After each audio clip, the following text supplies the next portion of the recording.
ఇద్దరు sir first ఏం చెప్పినారంటే ఏమన్నా వచ్చినారు సార్ డబ్బు తీసుకొని పోతే ఏమన్నారు కంప్లైంట్ ఇస్తారు ఏటుకి ఇవ్వన్నారు ఏటు చూసుకొని ఇస్తారు సార్ ఉన్నాడు 10 నిమిషాలు వెయిట్ చేయండి.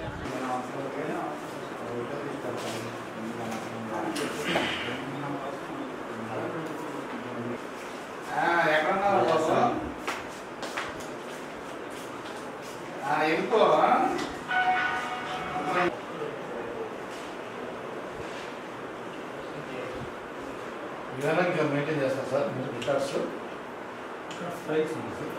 దీనికి వీళ్ళకి సంబంధించి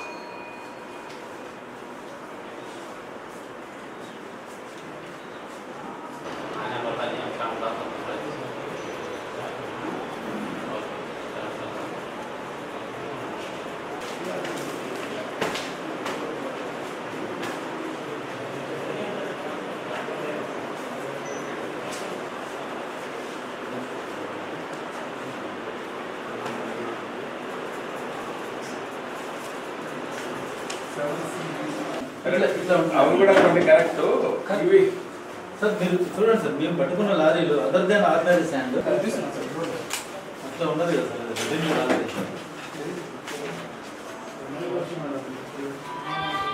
మురారి ఎవరు అక్కడ ఉన్నాడు ఇక్కడ రావే నువ్వు మెమోలు ఇచ్చినారు కరెక్ట్ ప్రాక్టీసెస్ అవన్నీ చేయకూడదు ఈ విధంగా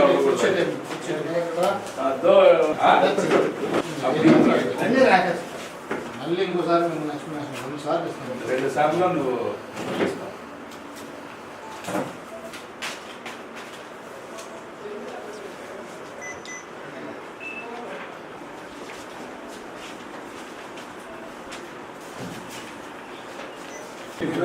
ఫ్యాన్ ఆఫ్ చేయమా చార్లెట్ షోరూమ్ ఉంది ఇప్పుడు వచ్చినప్పుడు విద్య వస్తుంది సారీ అట్లా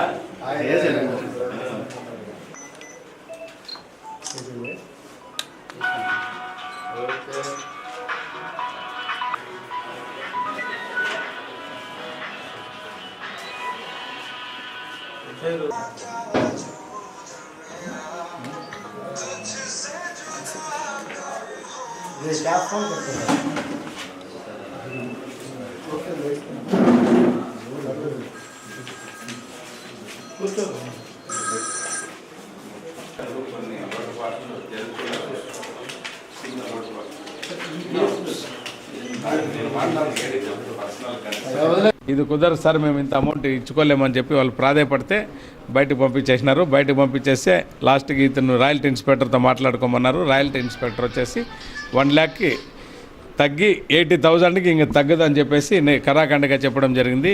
ఈ డబ్బు ఇంత ఇచ్చుకోలేము ఎందుకు ఇవ్వాలని చెప్పేసి వీళ్ళు ఏసీబీ ఆఫీసులో వచ్చి మమ్మల్ని ఆశ్రయించడం జరిగింది. దీనిపైన కృపానందం ఇన్స్పెక్టర్ గారిని దర్యాప్తు చేసి వీళ్ళు కరప్ట్ ఆఫీసర్స్ మరియు ఇల్లీగల్గా ఈ విధంగా డిమాండ్ చేయడం జరిగింది అని చెప్పేసి ఇవన్నీ మా విచారణలో తేలింది. కాబట్టి ఈరోజు రెడ్ హ్యాండ్గా ట్రాప్ వేయడం జరిగింది. మధ్యాహ్నము ఈ డబ్బు తీసుకుంటుంటే ఈ 1 lakh రూపీస్ను కూడా 1 lakh రూపీస్లో 80,000 సీజ్ చేయడం జరిగింది.